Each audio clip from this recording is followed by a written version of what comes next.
നാരായണായ നമ നാരായണായ നമ നാരായണായ നമ നാരായണായ നമ നാരായണ സകല സന്താപനാശന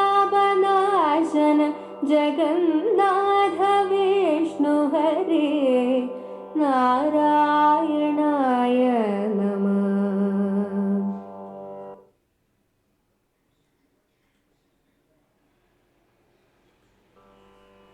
ഔദുംബരത്തിൽ മശകത്തിന്നു തോന്നുമതിൻ മിരേ കദാപി സുഖമില്ലെന്നു തത്പരിച്ചു ചേതോ വിമോഹിനി മയക്കായികമായ തവർ ദേഹോഹമെന്നിവയിൽ നാരായണായ നമ.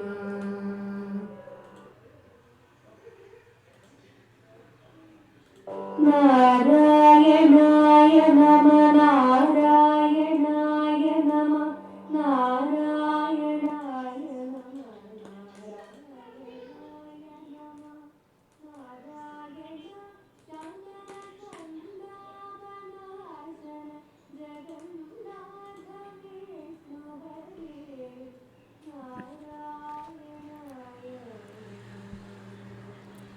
ഹരിനാമ കീർത്തനം ബാലകൃഷ്ണൻ നായർ സാർ എഴുതിയ വ്യാഖ്യാനത്തിൻ്റെ ഓഡിയോ ബുക്ക് നമുക്ക് തുടർന്ന് കേൾക്കാം. ലോകത്തുള്ള നശ്വരങ്ങളായ അല്പപദാർത്ഥങ്ങളെ ആശ്രയിച്ചാണല്ലോ മനുഷ്യൻ സുഖം അനുഭവിക്കാൻ കൊതിക്കുന്നത്. അതു നിമിത്തം കാര്യമായ സുഖമൊന്നും അനുഭവിക്കാൻ പറ്റുന്നില്ലെന്ന് മാത്രമല്ല, നിരന്തര പരിണാമികളായ ബാഹ്യവിഷയങ്ങൾ അത്യധികം ദുഃഖത്തെ ഉളവാക്കുകയും ചെയ്യുന്നു.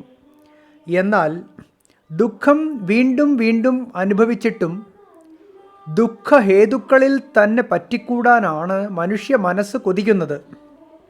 അനന്ത സുഖസ്വരൂപമായ ആത്മാവിനെ തിരയാൻ കൂട്ടാക്കുന്നതേയില്ല. ഇതിൽ പരം മായാമോഹം മറ്റെന്താണുള്ളത്? ഈ മായാമോഹത്തിൽ പെട്ടുപോകാനിടയാകരുതേ എന്നാണ് അടുത്ത പദ്യത്തിൽ പ്രാർത്ഥിക്കുന്നത്. 27-ാം പദ്യം. ഔദുംബരത്തിൽ മശകത്തിന്നു തോന്നുമിതിൻ മീതേ കദാപി സുഖമില്ലെന്നു തത്പരിചു ചേതോ വിമോഹിനി മയക്കായികമായ തവ ദേഹോഹമെന്നിവയിൽ നാരായണായ നമഃ. ഔദുംബരത്തിൽ, അത്തിക്കായിൽ, മശകത്തിന് ഇരിക്കുന്ന പുഴുവിന് ഇതിന്മീതെ ഇവിടെ കിട്ടുന്നതിനപ്പുറം കദാപി ഒരിക്കലും സുഖമില്ലെന്ന്, സുഖം കിട്ടാനില്ലെന്ന് തോന്നും, ഭ്രമം വരും. തത്പരിചു അതുപോലെ, ദേഹോഹം എന്നിവയിൽ ഞാൻ ദേഹമാണ്, ദേഹത്തെ ആശ്രയിച്ച് കിട്ടുന്നതിൽ കൂടുതൽ സുഖമൊന്നും കിട്ടാനില്ല എന്ന ചിന്തയിൽ ചേതോ വിമോഹിനി തവ മായ, മനസ്സിനെ മോഹിപ്പിച്ചു കളയുന്ന അങ്ങയുടെ മായ, മയക്കായിക, എന്നെ മയക്കിക്കളയാൻ ഇടയാകരുതേ. നാരായണായ നമഃ. നാരായണന് നമസ്കാരം. അത്തിക്കായിലിരിക്കുന്ന പുഴുവിന് അവിടെ കിട്ടുന്നതിനപ്പുറം ഒരിക്കലും സുഖം കിട്ടാനില്ലെന്ന് ഭ്രമം വരാം. അതുപോലെ ഞാൻ ദേഹമാണ്, ദേഹത്തെ ആശ്രയിച്ച് കിട്ടുന്നതിൽ കൂടുതൽ സുഖമൊന്നും ഒരിക്കലും കിട്ടാനില്ല എന്ന ചിന്തയിൽ മനസ്സിനെ മോഹിപ്പിച്ചു കളയുന്ന അങ്ങയുടെ മായ, എന്നെ മയക്കിക്കളയാൻ ഇടയാകരുതേ. നാരായണന് നമസ്കാരം. ഔദുംബരത്തിലെ മശകം. ഉദുംബരം അത്തിമരമാണ്, അതിൻ്റെ കായാണ് ഔദുംബരം. പാകമാകാതെ ജീർണിക്കുന്ന അത്തിക്കായിൽ ഒരു തരം പുഴുക്കൾ രൂപം കൊള്ളുന്നു.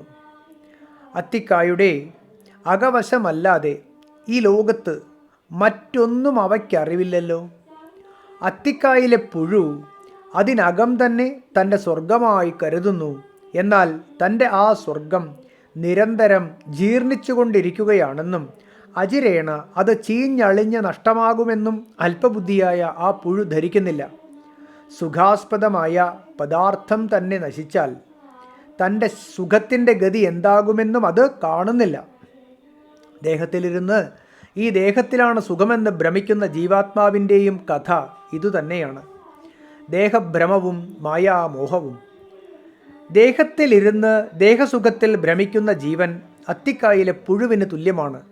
ജന്മമൃത്യു ജരാവ്യാധി കൂടിയതാണ് ദേഹം. ദേഹത്തോട് ബന്ധപ്പെട്ട കുടുംബാംഗങ്ങളുടെയും മറ്റു വസ്തുവകകളുടെയും ഒക്കെ സ്ഥിതി ഇതുതന്നെ. അനിത്യങ്ങളായ ദേഹാദി പദാർത്ഥങ്ങളെ നിത്യങ്ങളെന്നും സുഖാസ്പദങ്ങളായ അവയെ സുഖാസ്പദങ്ങളെന്നും ഭ്രമിക്കുന്നതാണല്ലോ മായ. പരിണാമ ദുഃഖം കൊണ്ടും താപദുഃഖം കൊണ്ടും സംസ്കാര ദുഃഖം കൊണ്ടും ഗുണവൃത്തി വിരോധം കൊണ്ടും വിവേകികൾക്ക് ഈ ലോകത്ത് സർവവും ദുഃഖമാണെന്നത്രേ പതഞ്ജലി യോഗസൂത്രത്തിൽ പ്രസ്താവിക്കുന്നത്. പരിണാമ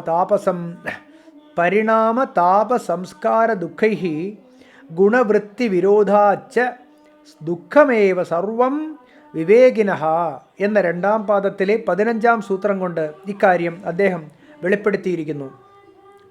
ഭാവി സുഖത്തിനു വേണ്ടി പുണ്യമനുഷ്ഠിക്കാൻ കഴിയാതെ തൽക്കാല സുഖത്തിൽ മയങ്ങി ആലസ്യാദി തമോവൃത്തികൾ വന്നു ചേരുന്നതാണ് പരിണാമ ദുഃഖം. സുഖകാലത്ത് തന്നെ രോഗാദിക്ലേശങ്ങൾ വന്നു ചേർന്ന് താൻ പാപിയാണെന്ന തോന്നൽ ഉളവാക്കുന്നതാണ് താപദുഃഖം. ഒരിക്കൽ കൂടി വായിക്കാം.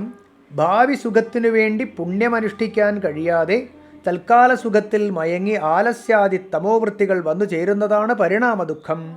സുഖകാലത്ത് തന്നെ രോഗാദിക്ലേശങ്ങൾ വന്നു ചേർന്ന് താൻ പാപിയാണെന്ന തോന്നൽ ഉളവാക്കുന്നതാണ് താപദുഃഖം. അനുഭവിച്ച സുഖം വീണ്ടും അനുഭവിക്കാനുള്ള കൊതിയാണ് സംസ്കാര ദുഃഖം. അതുപോലെ പ്രകാശപ്രവൃത്തി മോഹരൂപേണ സദാ തരംഗരൂപത്തിൽ ചലിച്ച് മാറിക്കൊണ്ടിരിക്കുന്ന വിരുദ്ധങ്ങളായ സത്വരജസ്തമോ ഗുണവൃത്തികളുടെ പരസ്പരമുള്ള ഏറ്റുമുട്ടലും സദാ ദുഃഖകാരണമായി ഭവിക്കുന്നു. ജഡവിഷയങ്ങളെ ആസ്പദമാക്കിയുള്ള സുഖങ്ങളെ ഈ രീതിയിൽ വിവേചനം ചെയ്തറിയുന്ന വിവേകിക്ക് വിഷയസുഖമെല്ലാം ദുഃഖമായിട്ടേ കാണാൻ പറ്റൂ. അതുകൊണ്ടാണ് ഒരു വിവേകി ശാശ്വതമായ ആത്മസുഖം നേടാൻ നിർബന്ധിതനായി തീരുന്നത്. അവിവേകികൾ സുഖമെന്ന് ഭ്രമിച്ച് അത്തിക്കായിലെ പുഴുവിനെ പോലെ സദാ ജഡദുഃഖത്തിൽ തന്നെ ആമഗ്നരായി കഴിഞ്ഞുകൂടുന്നു. ആ രീതിയിൽ മനസ്സിനെ മോഹിപ്പിച്ച് മായ മയക്കാനിട വരരുതേ എന്നാണ് ആചാര്യൻ്റെ പ്രാർത്ഥന. മായാമോഹത്തിൽ മയങ്ങാനിടയാകരുതേ എന്ന് ഇത്ര കിണഞ്ഞു പ്രാർത്ഥിക്കാൻ എന്തിരിക്കുന്നു? ധീരമായി മായാമറ ഒഴിച്ചു മാറ്റിയാൽ പോരെ? മായാമറ ഒഴിച്ചു മാറ്റുന്ന കാര്യത്തിൽ ബ്രഹ്മാവിനു പോലും ഒരിക്കൽ അത്യധികം ക്ലേശിക്കേണ്ടി വന്നു എന്ന് കാണിച്ച് ദൃഷ്ടാന്ത സഹിതം തൻ്റെ അഭ്യർത്ഥനയെ സമർത്ഥിക്കുകയാണ് ആചാര്യൻ അടുത്ത പദ്യത്തിൽ. ഓഡിയോ ബുക്ക് നമുക്ക് തുടർന്ന് കേൾക്കാം.